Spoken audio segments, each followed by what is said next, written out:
Hey guys, I'm Kelsey, and today I'm making my most popular recipe of all time. It's my super cheesy baked ziti, and it is irresistible. Not only do you have marinara sauce, fresh basil, so much cheese, Italian sausage, it's the ultimate weeknight family dinner, but it's also the perfect meal to take when you're dropping a meal off to somebody.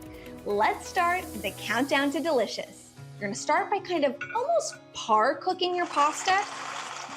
Anytime I'm cooking pasta, I just like to give it a good stir right at the beginning so those noodles don't stick together. Let's talk about the dish we're baking it in. We're doing it in a traditional 9 by 13 inch dish. And to make cleanup a little easier, I like to spray it with a little bit of nonstick spray before I get started. Now, sometimes I use protein in this recipe and sometimes I don't, but when I do, it is always Italian sausage. I usually look for a mild or a sweet Italian sausage, but if you've got people in your house that love a little heat, get a spicy Italian sausage. I'm gonna use just a little bit of olive oil. I'm pulling that Italian sausage out of the casing and just dropping it into my hot pan. Once that sausage is cooked through, you're gonna transfer it to a paper towel lined plate. Now, it only took me a couple of minutes to do this, but remember, we're only par cooking our pasta. We're not cooking it all the way. So this is actually ready to be drained after just a few minutes. So this is gonna make the base or the sauce for our ziti. We're gonna start with 2 eggs. We're gonna add about a cup of grated Parmesan cheese and a pound of cottage cheese. I wanna season this with a little salt and pepper and whisk it up. Now this is step 1 of our sauce. Let's move on to step 2. You're gonna take 1 cup of heavy cream and add this directly into the same pan that you used to make your pasta and you did not rinse. The reason we're doing this is that there's already starch in that pan from the pasta, and so it's gonna help thicken the sauce, which is just what we want.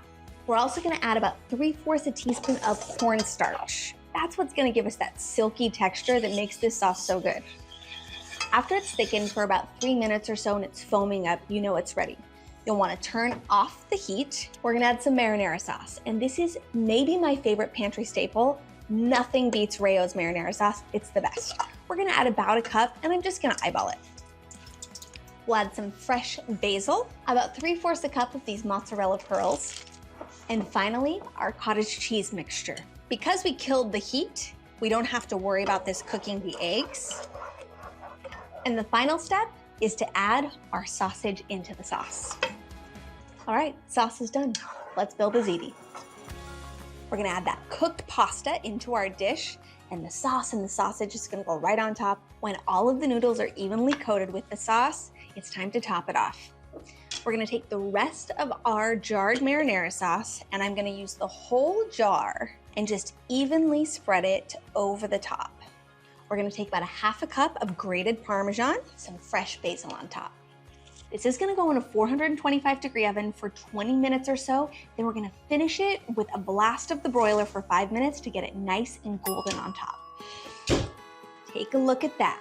By broiling at the very end, it gets nice and crispy on top.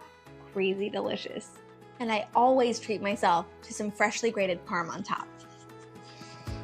This dish never fails me. It's so good every single time.